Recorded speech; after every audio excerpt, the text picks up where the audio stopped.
All right, welcome to Pass the Mic. It is Friday, August 25th, 2025, episode 173. We are on Zoom, the last Friday before we head back to work. Mike Gervasi, how are you? Yeah, I'm great to be here. I'm having a little trouble hearing. It's not quite as loud as I'd like it to be. Gavin, though, did set us up, so thank you, Gavin. Yeah, so I'll try Uh, not to yell, but now there's got to be something with this thing. Now I can hear you much better. Go ahead. oh, okay. Well, it's for like the audio issues that I had at the Sims run with the wireless microphone. We're having some audio issues this week. Feedback and errors. First of all, the Ren Dog, we mentioned that he hadn't commented in a while, and he did actually comment. He was not only working baseball games like I predicted, but he also worked back to back the Chris Brown shows Yeah. at Ford Field, which I saw my message to Rent. I didn't realize Chris Brown was still worthy of two nights in a place as big as Ford Field. No offense, to Mr. Brown. I'm just surprised that he's that big of a draw still. Well, I would have thought his popularity would have diminished but maybe it was a while. It was that long ago with his. His behavior, but he is Yes, talented. I mean, absolutely he is. he's talented. But I mean, Ford Field selling it out one night is a lot. You know what I mean? Right. We're not talking like LCA. Yeah. He did agree with me. No, he did agree about the Lions uniforms. A lot of people agreed with my underrated on the Lions uniforms. Good. His overrated, and I agree with him. We've talked about this before. The Jared Goff chance at places other than Ford Field, That's a great overrated. great one. Mike, as a Piston fan, and I'm wearing the shirt here, wearing my colors, being at a game last year where this Piston team, really did something that has never been done historically in the NBA, going to a game, mid to late season and having a Jared Goff chat breakout. No offense to Jared Goff, but come on, man. This is a team. You don't need to do that, Piston fans. We're better than that. And I think by the end of the year, that had changed. In fact, I got to tell you, I ran into Carl Schultz, uh, superintendent at Bedford, with his wife Jessica, our principal, and they were talking about being on the plane for Game 6. When karaoke was going on at Joe's Prime My Time. birthday. Your birthday, happy birthday! Yeah, I did mention it was your birthday that day. Happy May 1st. And Carl had the game on his phone, and everyone was kind of gathered around him on the plane to watch the Oh, game. okay. So the Pistons had gained popularity. To have that Jared Goff chant break out at the game was very frustrating. Good call, Ren Dog, on that one. That was a great one. Again, the Ren Dog always has good stuff. Wally reached out to us, our friend Kyle Walavera, when we discussed about instant gratification with music. Spotify, Apple Music, and he mentioned, just how culture has definitely changed in general about this, about not Yeah, just music, but everything. And to the point of, and what I mentioned in our text chain was it wasn't unheard of that if someone reached out to you that you might not hear back unless you said something like, Mike, I need to talk to you, like left an answering machine message or something, or, that said, I need to talk to you. It's an emergency. It used to be like if you called somebody and they didn't have an answering machine or voicemail, that you might wait 24 hours. You know what I mean? right. Like to hear back from somebody, and it's definitely just changed the way of culture and the way things have done. So Kyle with some good input on that. Yeah.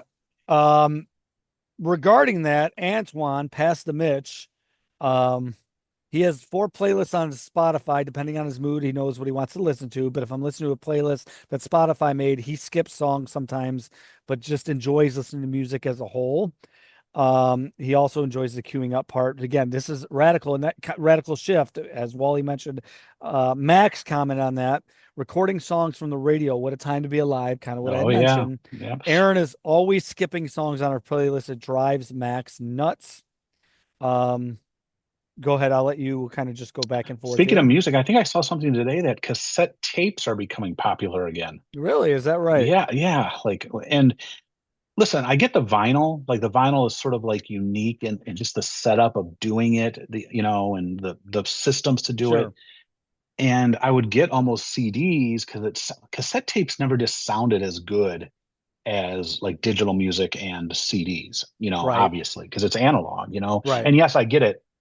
Albums are, vinyl is analog too, but there's something just cool about it. I don't know what it is. It's just, it almost like the degraded audio is unique and it adds to the setup, whereas a cassette tape is, as most things in the 80s, just fake and You Yeah, know, and you always have those issues with the tape itself. yeah, and the pencil. Yeah, the But you pen, could, right, I mean, you had there was no copyright protection on that stuff. I mean, you had the double deck tape, and you could make a great copy of it. right, right. A correction, Max pointed out, Penn State does play Oregon and OSU both are at home, so we got to give Penn State a Well, I mean, little those are bit of big. I mean, the Big Ten games and the Oregon. I mean, yes, I get it. Yes, and I guess I saw something too. Like Penn State's the only Big Ten team that when they added and the schedules changed and the conferences broke up, that didn't ask to keep a rivalry game. They like really basically just said whatever the rotation is the rotation. interesting. Yeah, because Wonder remember they why. tried to make Michigan State another Yeah, rival with the land grant trophy or whatever the last game. But again, Penn State was the true first addition to the Big Ten. They were like the yeah, first, and when they were just the single one for a long time. So who right. knows? Um, I Deontay, shout out Deontay, so he's still listening. He hadn't commented in a while. And there's a bar in Taylor known as the Trolley Stop. Okay. It's we mock it. It's a Taylor bar. Rob Bass and DJ Easy Rock perform there. Oh wow. I had mentioned Rob Bass and trying to find that song It Takes Two, and Rob Bass and DJ, so they must have fallen on hard times later. Did they ever play at the Rustic Manor? I don't think so. I can't see anybody playing at the Rustic, but who knows? I know that's a favorite spot of yours. Never been there. Um, Just drove by it plenty of times. you got I got a couple more. Do you got Go ahead. anything My else? list is complete. I'm just waiting on you and your mic. Tony Saavedra, great episode. Definitely agree on Herman Moore. I might say Jared Goff is underrated, or at least when he was traded to the Lions. I'm not saying he's elite, but if you would have asked me 4 years ago, Jared Goff was going to do anything, I would have said this is where his career would go to die. So kind of contradicting the Ren Dogs and mine, where I agree that he's the Jared Goff chance are too much, but he's not. So I think Tony, the expectations were so low, so maybe he's underrated if we view it from the standpoint of Yes, 2021. when he came here, yes. I Um, for the record, when he was traded here, I've always sort of I would almost say I underrated him, you know, yeah, back then. Like I felt like people were being too hard on him. And, but I think now it's almost like swung so far because they sure, were very successful and everything. yeah, But again, for where he is and what he's doing, and like you even look at the NFC North, probably the best quarterback in the NFC North. Although Jordan, I'm down on Jordan Love, but probably the best quarterback in the NFC North. But that's nowhere near being the best quarterbacks in the NFL. Because sure, again, it's the AFC quarterbacks without a yeah. doubt. Gary Bailey, totally agree on Herman Moore, Lion underrated, overstated fan optimism. He also agrees with, which we'll get to Kent Secor right now in a moment. He doesn't agree with me on that, but as Gary points out, 40% of a great O line. Decker coming off of surgery. Alex Anzalone underpaid, not happy, and maybe most important, they play a first place schedule. But good luck. And I think Mike Valenti had mentioned this is arguably the toughest schedule going into a season in NFL history. So Yes, that's but that another doesn't always hold true. absolutely. And the NFL is such a year-to-year league. I don't put that much stock into that, The one although thing that I will say is they play the AFC North that has three very good that's what I was teams just gonna of the say. four. Yes. And Um, that's the way it is. but Kent Sikora disagrees. He sent us a screenshot. Um, I think people are way too comfortable writing off the Lions or simply applying belief that 2024 was their best shot before the season begins. This roster is absolutely loaded. I would agree that it's loaded. I think it's a very talented roster. And I want to give a shout out Mike Valenti, his second mention today. He's on our wall, but he mentioned it yesterday. The notion, some of the things that have to die, almost like an overrated topic with Sergei Fedorov's number getting retired. Um, the Detroit sports teams that have to die. He believes the idea of grit has to die, and I've said that before. The Lions are too talented, according to Valeni, and I agree with this, to be called gritty. Gritty makes it sound like this is Rico's statement, a gym class hero. I'm going to apply the same thing to the Pistons. I think they're a young and upcoming team. I don't think they're gritty. I think they're just really good. I think they have very good, talented young players. And so I agree with that notion. And so I'm kind of not surprised when I hear Max rolling his eyes right now that I'm in the middle on this one. This roster is absolutely loaded. The idea of grit has to be taken off. But I also agree with Gary Bailey on this one. Losing 40% of your line, including what's arguably the best center in football over the last 5 to 10 years, that's a big loss. And so, and I think that's tends to be forgotten with some of these Lion fans. So that's And I think it needs to be stressed that, like what Kent's we're in replying to Kent's commentary. I don't see them ever. They're not like going to be the Cleveland Browns or a 2-win team or a 3-win team. The thing that I'm just saying with is that the overall number one seed, that's only one team in the conference that gets that. right, Okay, all I'm saying, like, okay, that's going to be tough to repeat. Why? Well, first of all, I think the Bears and the Vikings and the Packers are three good teams. I mean, I don't think they're 2-win teams out of that right, whole bunch. So now you already got that for you. And we've already mentioned the AFC North. That's another three. That's another four of your games. Okay. Yes, the Browns are, the Browns, but hey, the Browns are the Browns. Pittsburgh went there last year late in the season and got beat there. And, as a playoff team, they beat every once in a while that one of those teams step up. And, mhm, you know, all I'm saying is that the two best paths they've had 2 years ago, the big lead in San Francisco in the NFC Championship game. Last year, the overall number one seed. Going 3 for 3 in those things, it gets very hard. It gets hard. It's just mathematically. Doesn't even matter right, how deep your roster is. right, right. But that's all I got. That's all I got. All right. Well, that's quite a bit. We got a lot covered. Shout out to all of our fans and listeners. Mike of the week. Who do you got this week? Okay, so this one, we sort of went back and forth a little bit, but I am going to go with Michael Douglas, the actor. And I came across recently I had a Facebook comment, underrated movie, the movie Falling Down, where it's a guy that reaches his breaking point, stuck in traffic, and that leads to the rest of the movie. Some of the stuff would not fly today. There's racial elements that would not fly today. I guess to the movie's credit, they go after everybody. But Michael Douglas himself in that movie was really, really, really good. He's obviously been popular in a lot of movies, but that movie to me was really good. I also really liked the movie The Game from the late '90s, a movie of twists and turns that plays with your mind a lot. So Michael, I just mentioned two underrated movies. I'd love to hear what the Ren Dogs' favorite movies of Michael Douglas's are. Yeah. Um, Fatal Attraction is one of his classics. those are yes, those are And his Basic probably his Instinct. most memorable line is when he is Gordon Gecko, right? Yes, Greed is good. Greed is good. Greed works. Yeah. Great movie with Charlie Sheen Young and Charlie his Sheen. and his father. Remember, Yeah. his father was the mechanic for the airline. I remember my dad loved this movie Daryl because Hannah, I believe, was in it, his he love saw it as interest. my dad was a higher up in the union with the mechanics, and he saw this, and I wasn't really into it because, like, figure, your kids, you don't really care about a movie about like 80s greed, right? Like, you know what I mean? But I remember Hmm. my dad still talking about it, about like how your own son sells you out, Yeah. sells out your union. And like he couldn't even imagine, Yeah. that happening. So great, great, great choice. Michael Douglas. Yeah. He's been battling cancer for a long time, He right? has Like been. He throat does not. cancer. Yeah, like Yeah, I watched oral. him on in fact I'm going to bring up this show twice today, Bill Maher, within the last year, and he did not sound the same, but he's still sharp as can Yeah, but be, and his dad lived a long time. he did. Sometimes genetics, man, genetics, Yeah. you just got strong genetics and you can live a long life. Kirk Douglas lived a very long life. So, and Lord, Charlie Sheen's still alive, and look at how Yeah. crazy his younger years were. All right.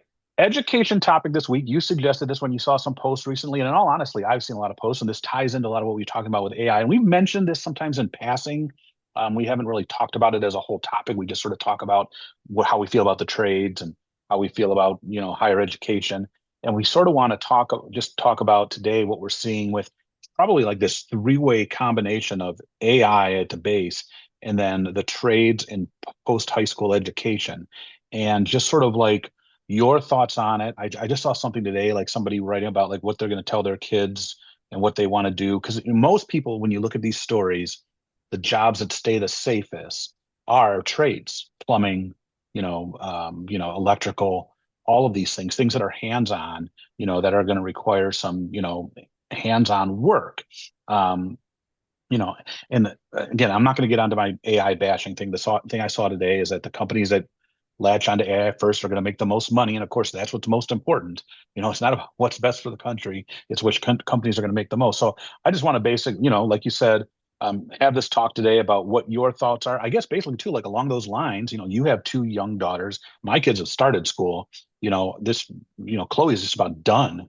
So that ship has sailed. Nate, his initial going off to Michigan State is human biology with eventually going to dental school. That's going to be one of those careers, that you're still going to need a person poking around in your mouth. I guess I don't know though. Like you watch the Star Wars movies, those robots are when Padme was Yeah. devastated after her her husband got thrown into lava. The robots were taking care of her. But what are your thoughts on this? Okay, first, let me start with and we've talked about this on the show before. Can you share? We both have a common friend, Lonnie Harris, Yes, plumber, wonderful, veteran. wonderful guy, veteran. Can you share what he shared with you about how the job, what it's doing to his health? Because he's younger than both of us. Yeah, and he's in great shape. Lonnie's in Yes. great shape. He's, so he's a Marine, did his basic training, then he runs his own plumbing business. And plumbing is more than just changing like your sink out. Yeah. Okay, and first of all, the thing about plumbing too, there's industrial plumbing, commercial plumbing, industrial plumbing, a lot of factories. I know when I worked at my summer job, we had plumbers and pipe fitters, and they would work in, depending on what the machinery was, you're in factories. That's totally different than putting in someone's new toilet. All right. So and all of these are hard on your hands, and you got to be, good with your hands. And then you got commercial. My cousin John was a plumber that when they built Cast Tech worked in there. I mean, that's much different than. And then, but Lonnie, we've talked, and I'm not violating his HIPAA. He's like, this is getting sore on my body. Yeah. Like now and he's 10 years younger than us, 10 years younger than me. And he's like, I don't, and you think about it, what's retirement age? Well, it's currently 65. Yeah. Okay. From the sounds of the way Social Security is going, that's probably going to be bumped to Could be up. 67, Sure. I'd imagine pretty soon, which is now well, actually, 67 is full Social Security, but 65 is for your health care. But, pretty soon they're going to bump that up. Well, people are living longer. Well, not everyone's living longer, but people are living longer. And so any of these that you do, and that doesn't take into account too, just the wear and tear during, if you, even if you don't make it to retirement, like you can get hurt doing these Yeah. jobs. Okay, so I Then think what? that's what you want me to ask. That Yeah. there's Yeah. some. I mean, there's trade-offs with any profession. Okay, like the threat to me physically being a librarian is extremely low. Right. But when I was working at this pipe fitting shop, it's much higher. So just like everything else in our country, seemingly, the pendulum swings all the way one way, then it swings all the way another. So we went to school in the 90s, and the idea was you got to go to school, you got to go to school, you got to get your college degree, and now it's almost become a thing where college degree is almost scoffed at. And the reality is, college, if on the right path, college educated people tend to still make a little bit more money. I'm not saying, again, Lonnie's making very good money. That's a good career. This is in no way, shape, or form me saying those careers aren't good. But I see these posts on social media, and it almost has swung the other way where college degrees are almost scoffed at. And I think I mentioned to you, and I think I mentioned on the show, hearing people have said to me, students and adults, that college is a scam. Well, it's really not a scam. There can be scamish elements of it, if scamish is a word, where a lot of times maybe the advisors aren't advising correctly on what the jobs are going to be down the road and things like that. But it almost has swung completely the other way. And one of the things, now that I'm teaching this financial literacy class, one of the very first videos I'm going to show is an economist who actually is promoting the trades through this entire 5-minute speech he gives, which I think it needs to be said, because what he tries to push people away from is following their passions. And what he says is you need to follow your talents. That's where you should go, not your passion. Because myself, he's like, you think about the top, 50%, even top 20% of basketball players, which is my passion. They play JV basketball in high school. The top 20% in other fields can make good, and he's promoting the trades, but he argues you need to follow your talents, and his argument eventually becomes for that career. But it's almost like when I see these comments on social media, it almost becomes a form to bash college. And again, just like everything else in our society, everything just seems to swing one way, and then we swing the other. So in this 30-year period where you and I were both high school age-ish in 1995, where it was you got to go to college. Now it's become the opposite. And I really think it has to be something in the middle. Find your talent. If that involves a career in the trades, great. If it involves something in education, that's great too. And the posts themselves, two in particular, and I'm not going to name either person, don't seem to be saying that. Both people who, if they're friends with me and listening to this, they probably know who they are. They don't seem to be saying, they seem to be saying, there's nothing wrong with this, nor is there anything wrong with this. But the comments after are kind of what's more concerning to me. My kids want to go to college, and Natalia seems to have her career path chosen. It involves a 2-year degree. Melina's ninth grade. She seems to be guided something else, but it's ninth grade, so that could change. But find your talents and see where that takes you. That's ultimate goal here.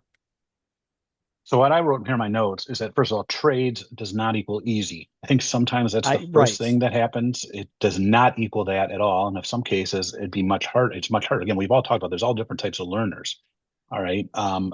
I probably, no matter how much schooling I sat through, probably could not become a plumber at Sure. all. I don't have the Right. patience. I don't have the good hand-eye coordination with Correct.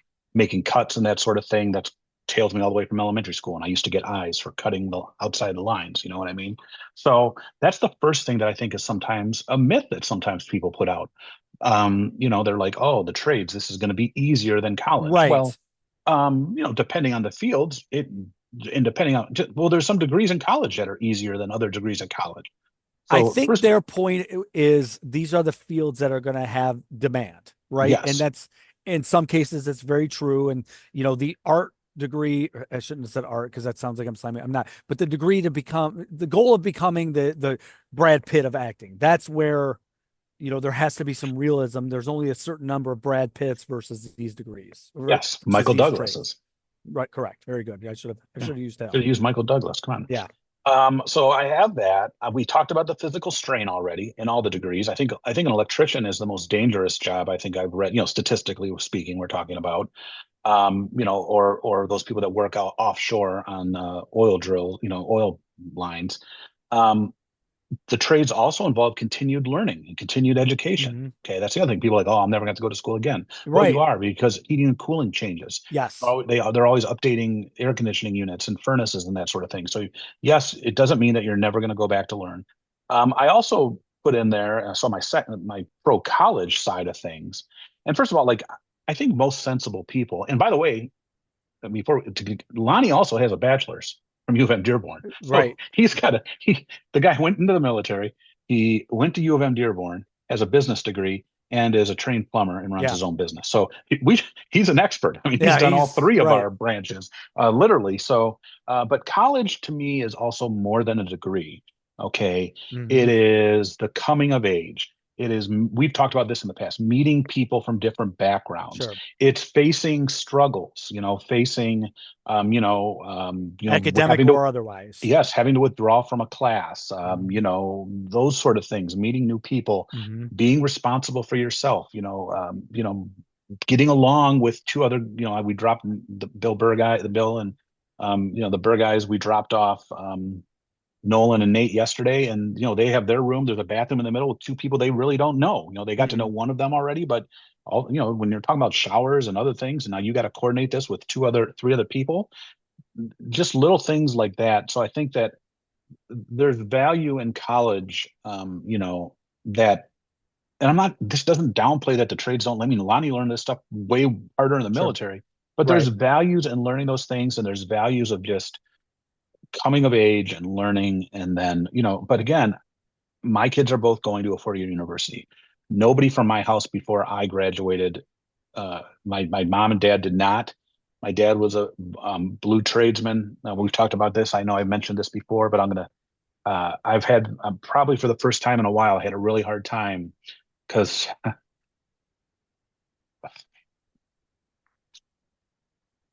my dad would have been so excited to see where Nate was yesterday. Hmm. I'm sorry. I'm sorry. Sorry. I'm just having a hard week, and we would have been so proud. So yeah, so that's it's important. It's important to learn stuff like that. And I think that the one thing I just don't want is there should be no bashing on either side. As long as Right. someone's a productive member of society and doing something that's productive to society, hopefully it's something they do like, and obviously they got to be talented in it, right? They got to be talented in it.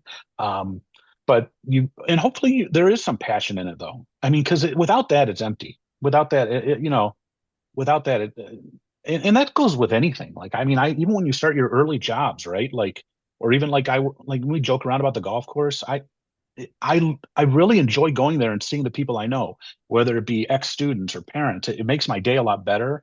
And if I didn't like it there, I wouldn't do it anymore. Sure. Like, and thankfully it's just a part-time job, and I love my full-time job. But man, I would hate to ever be somewhere where that I got to keep doing this just to pay the bills because I don't like any aspect of it. So that's If I may jump, talk about your dad for a second too. It's funny.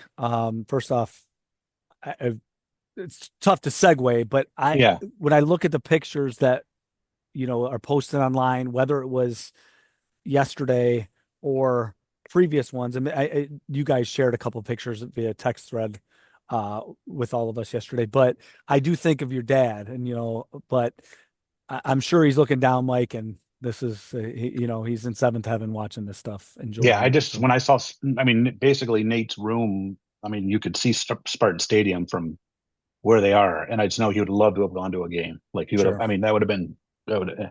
And again, it's good. This is a great time of year. I talk about my favorite things are when I see kids graduate, and I love all the move-in pictures. It's such a great time in a young person's life. So yeah. that's. I thank you, Mike, for the kind words. I appreciate. I apologize for getting a little choked up there to our listeners. So, but I also one last thing. I also think, like you mentioned, the pendulum swinging.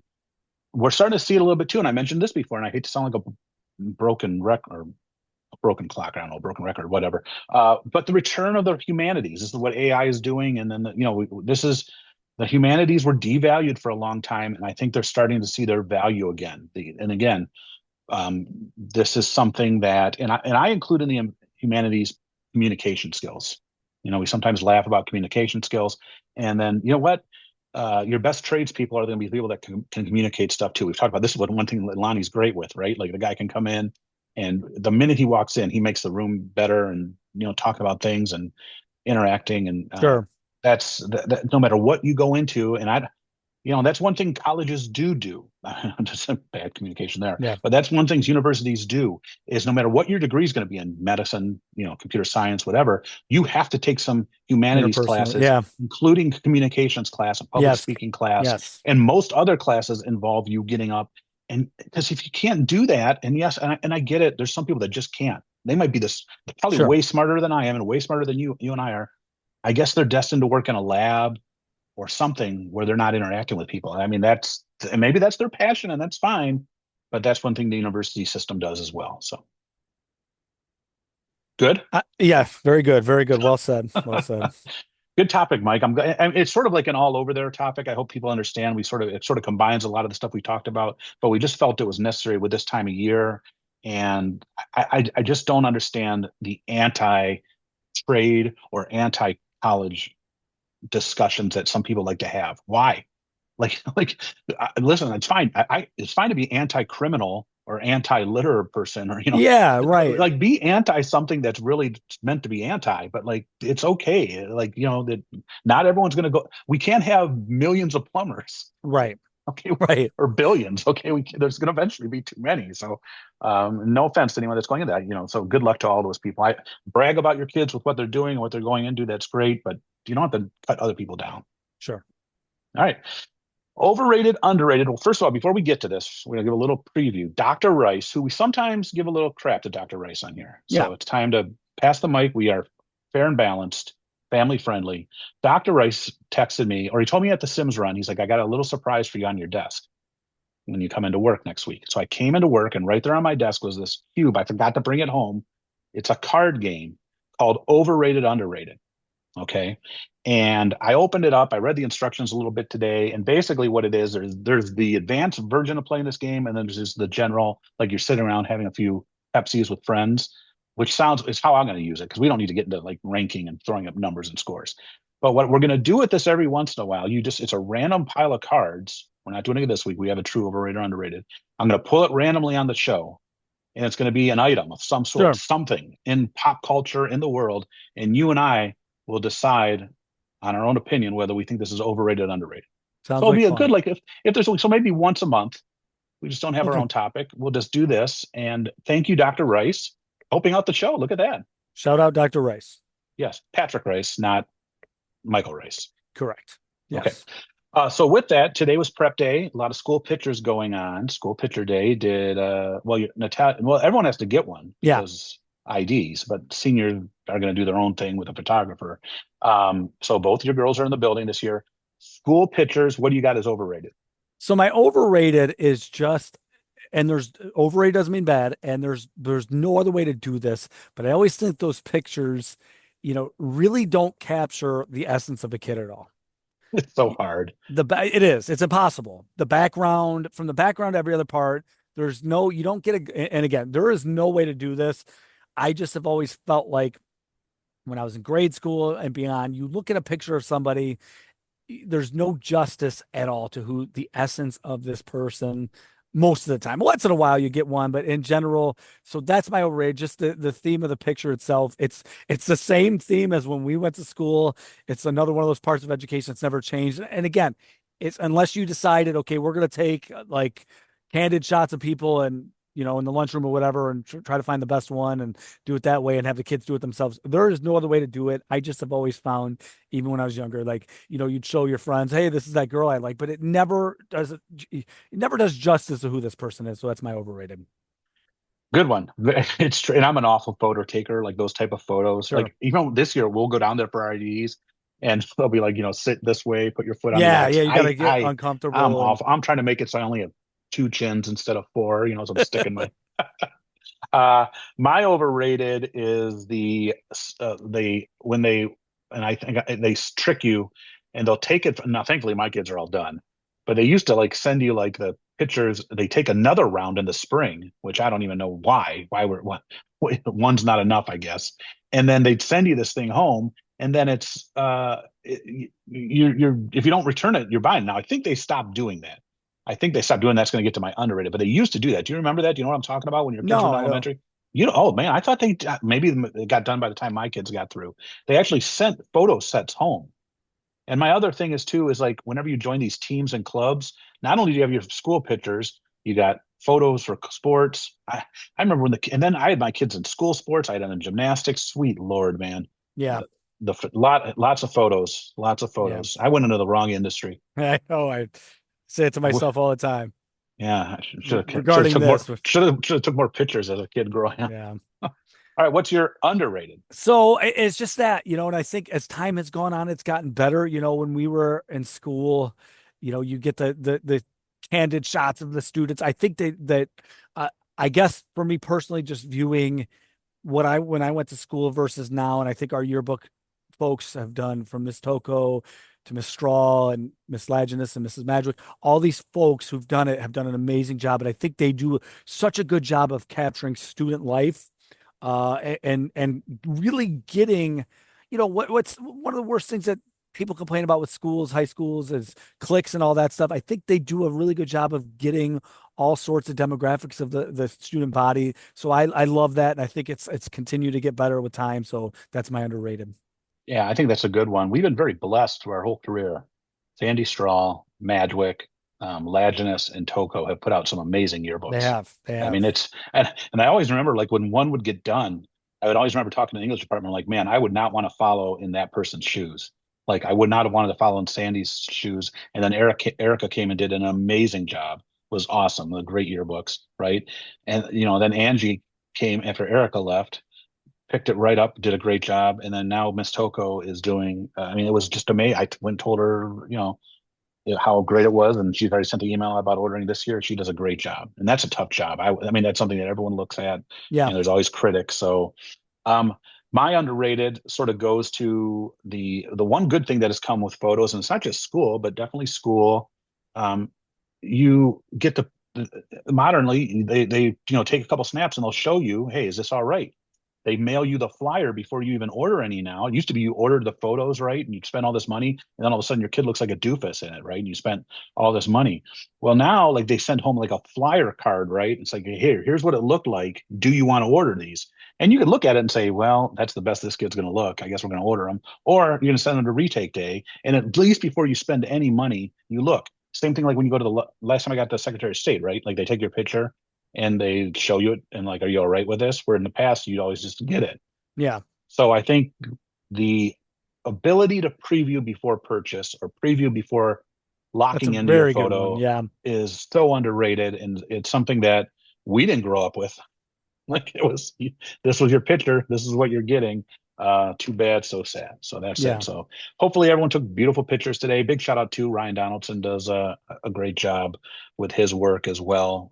Very talented. He does my Hall of Fame photos and that sort of thing. So that's what I got there. All right, hot mic take. What do you have this week? Okay, before I get to hot mic take, I almost forgot to tell you something, and this goes back to our feedback and all that stuff. Tom Pack, Yes. ran into him today.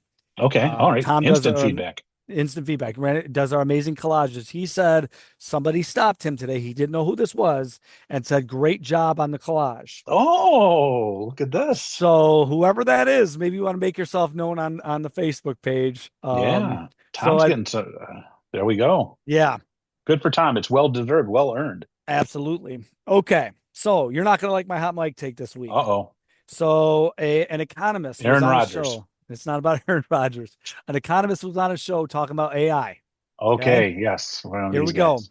Here's what he said. His first quote: "We need to talk about now, not the future."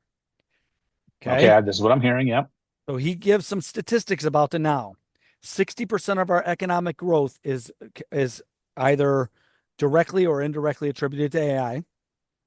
Okay. Okay. Big tech companies, this one got me. Big tech companies, excuse me, are spending in the hundreds of billions. In the last quarter, it was more than consumer spending. So can you imagine? Now that's a big deal because when you start talking about GDP and stuff like that, our economy is kind of dependent upon this. We'd be in some trouble without that. Hmm. Next, stock growth. The stock growth from these companies' investment is astronomical. The stock market, which is such a really shouldn't be, but it's still, the political parties use it as an economic indicator. So it's a very important indicator. Stock growth from these companies is disproportionate to AI. And finally, and this was the thing that I thought was most interesting. It could be a bubble, it could burst, but we've had that before with the internet, but we still use the internet. With going all the way back to the railroad companies, the late 1800s, early 1900s, a lot of the economic downturns were due to railroad companies' indiscretions, but we still, even today, use the railroads. So, what this guy's point was, and I felt like he was directing it right at you. AI is here to stay. Get used to it. It's a part of us, and it's doing good. Far more good than that. Yeah, like I feel that well, there's nothing that can be done at this point. The cat's out of the bag, the Cat's out. toothpaste is Right. out of the tube. Like Right. there's no and I don't even think this current administration it's even on really their radar that much, which is ironic because I feel that people are going to be left behind.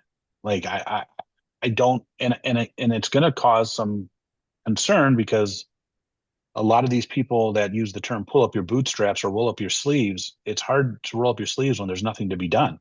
Right.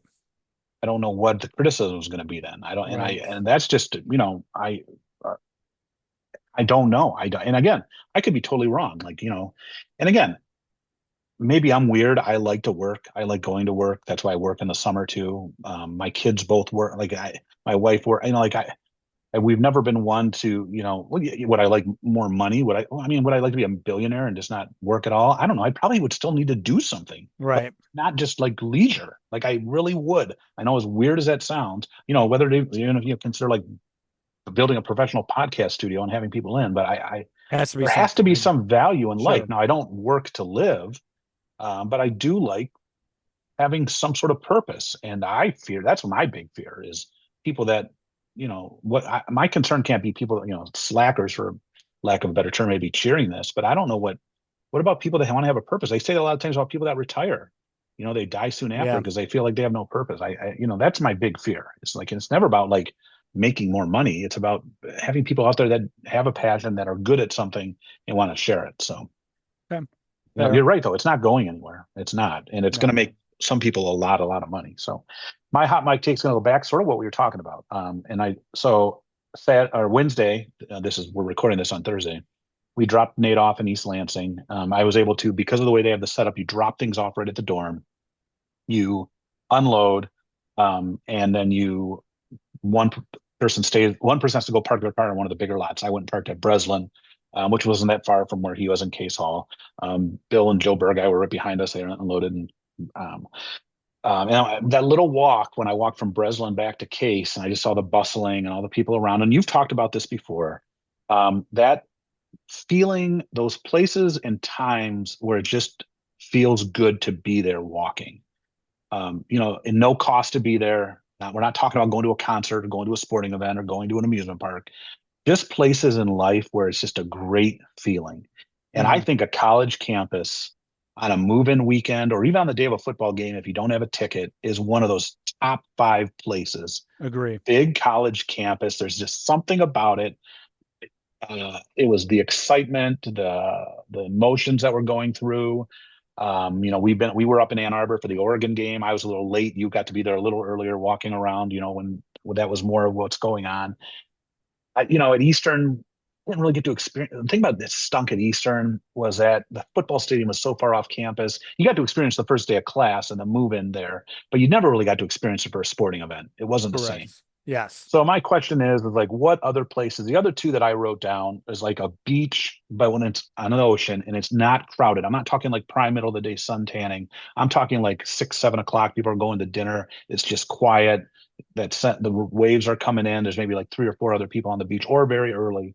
And then to me, like a big, quiet, and of course, I'm going to be biased on this, like a big academic university library or museum, somewhere that's just quiet with a lot of space and empty and with some cool stuff around you. So those are my three places. But a college campus on move-in day or a big football game day is one of those that's just, you can't explain it. For those of you that were lucky enough to go to like a big school that had that, with not only the move-in days, but football Saturdays, great experience. And, that's another reason, circling back to our education topic, you can experience it as a fan, but being a student, or as in this case, a parent of a student dropping somebody off, it's a cool experience. Yeah, that's a very good one. So Uh, I'd, I I'd love to hear if anybody has any others that they can think of.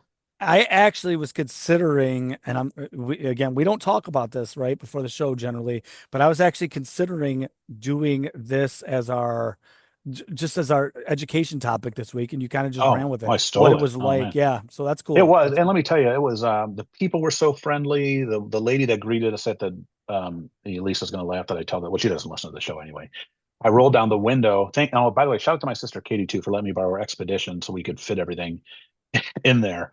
I rolled down the window and the lady's welcome to Michigan State. She's like, and she basically is like, what you, and she's like, are you excited to start? And like talking to me, I'm like, oh, I'm not the student. And she's like, oh, she's like, and she was probably like she's like the dorm mom. She's like, I've been here 18 years. She's like, I was all excited to see a co-ed more my age. He's such a handsome guy. And I like, That's pretty went funny. from ear to ear. And then she went around and talked to Nate and told him what to do and go get his ID. And all the people there helping were great. And it reminds me back to when Lisa was at U of M. I mean, Chloe was at U of M and her move in went so well. And then we did get at Michigan State and I did do a TikTok, a little food review. Got to eat in the cafeteria. Delicious. It was Yeah, um, no, not, I mean, for college food, I was very impressed. Very impressed. you did a TikTok. I did do a TikTok. I know you haven't seen that because you don't want to see that, but Another shameless promotion by Bobby Brown. yes, concession stand guru. I also commented on a TikTok a lot. What's funny is like I think I don't know how TikTok, again, I'm so invested in this. My name is concession stand guru, but I also have like Mike the librarian as like I don't know if one's a username. And this librarian posted about she's an elementary librarian. She was weeding what's that? One of those a children's book series. Not might have been Clifford the Big Red Dog, but it wasn't Arthur. And she was weeding. And for those of you not in the industry, weeding is when you go and you take out old copies of these books and you get rid of them. All right, you remove them from circulation. You can do that for a number of reasons. They're damaged, they're old, they don't circulate, whatever. I do it at the high school all the time. And what I do with them is donate them. I put them out on the table, say free to a good home, or I give them to our Sure. English teachers or whatever, if they're not damaged. And she posted that she was doing this. She got tons of comments from people losing their minds, like being Really? angry at her. Yeah. And so I just commented on her post where she was explaining why she did it that said weeding for some reason for non-librarians, because everyone thinks that like every book should stay in the library forever. And I think one of the quotes that somebody said is it's a library, not a museum. And that's just the fact. You don't That's a keep good quote. you want books on the shelves that people are going to use. You don't want them just there to decorate. So, Right. so I commented on that. And I got a lot of likes on that comment from fellow librarians. They probably then clicked on my name and be like, "Oh, this guy must talk a lot about books," and then saw me talking about the food at you know, Case Hall. So, all No. right, well, back to work next week. You worked the scrimmage today. Do you want to say anything about Carlson football? They week one against Wyandotte. Do you want to? They Don't looked. give away too much. I won't, but it was impressive. They looked very Okay, good. They looked good. very good. Good. There's a lot of they have a tough schedule with Notre Dame Prep this year, a state defending state champion on Hmm. the schedule. So good luck to them. Good luck to all of our fall athletes. Have a great start to the school year. Enjoy your last week off. We'll be back with an episode next week, and we're going to premiere Dr. Rice's overrated underrated game. Can't wait. That's exciting. All right, we'll see you next week, everybody. Have a great week.